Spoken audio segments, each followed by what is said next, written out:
Begitu pacar gue bilang dia hamil, gue langsung tahu dia selingkuh. Saya sudah tahu sejak remaja kalau saya ingin hidup tanpa anak. Orang tua saya tidak menentang, tapi mereka bilang saya mungkin bisa berubah pikiran suatu hari nanti. Karena saya bukan anak satu-satunya, mereka tetap bisa punya cucu. Saat usia 20 tahun saya menjalani vasektomi. Saat usia 22 tahun saya bertemu pacar saya.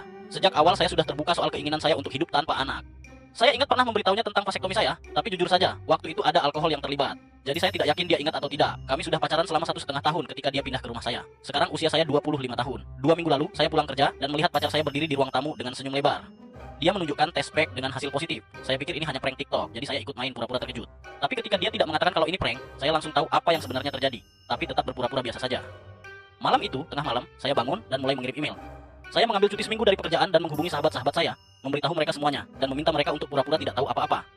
Besok paginya, saya berangkat kerja seperti biasa, tapi saya tidak benar-benar pergi ke kantor. Sahabat saya, Reza, sudah menunggu di luar dengan topi dan hoodie untuk saya. Selama seminggu, kami diam-diam mengikuti pacar saya. Pada hari ketiga, dia bertemu dengan selingkuhannya.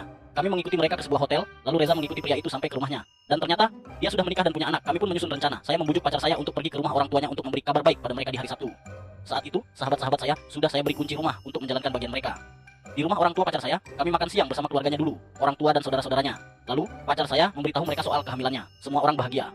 Beberapa saat kemudian, saya menerima telepon. Itu dari teman-teman saya yang memberitahu kalau mereka sudah selesai dan siap untuk langkah terakhir. Saya pun meminta izin untuk membuat pengumuman. Saya menarik pacar saya ke samping di depan keluarganya. Mereka pasti mengira saya akan melamar.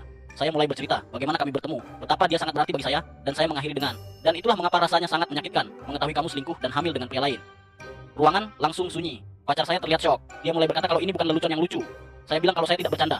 Sejak kamu bilang kalau kamu hamil, aku sudah tahu kamu selingkuh. Aku sudah menjalani vasektomi 5 tahun lalu dan rutin melakukan kontrol tahunan. Jadi kalau kamu hamil, sudah jelas itu bukan anakku.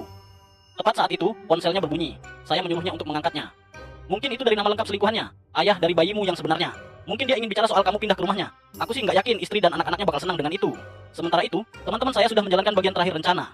Mereka membawa semua barang milik pacar saya ke rumah selingkuhannya dengan truk sewaan. Mereka membunyikan bel rumah dan bertanya ke selingkuhannya di mana mereka harus menaruh barang-barang itu. Pria itu kebingungan, lalu mereka menyerahkan folder berisi foto-fotonya dengan pacar saya. Reza berkata, karena si nama pacar saya sudah diusir dari rumah OP, dia butuh tempat tinggal. Dan karena kamu nggak mau perempuan yang sedang hamil anakmu tidur di jalan, kami pikir kamu akan menerimanya di rumahmu. Selingkuhannya langsung menelepon pacar saya sambil berteriak, bilang kalau dia telah menghancurkan hidupnya dan dia tidak mau bertemu dengannya lagi. Mendengar itu, saya berkata, oh, jadi istrinya nggak mau menerima selingkuhan suaminya dan bayi hasil selingkuhannya. Berarti kamu harus tinggal di sini, di rumah orang tuamu.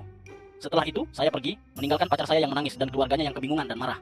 Beberapa jam kemudian, teman-teman saya mengantarkan barang-barangnya ke rumah orang tuanya. Setelah selingkuhannya menolak menerimanya, saya pulang ke rumah dan menemukan adik perempuan saya sudah menunggu. Dia tahu segalanya.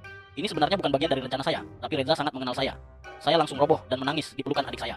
Dia tinggal di rumah saya selama akhir pekan, merawat saya, membiarkan saya berduka, dan memproses semua pengkhianatan ini.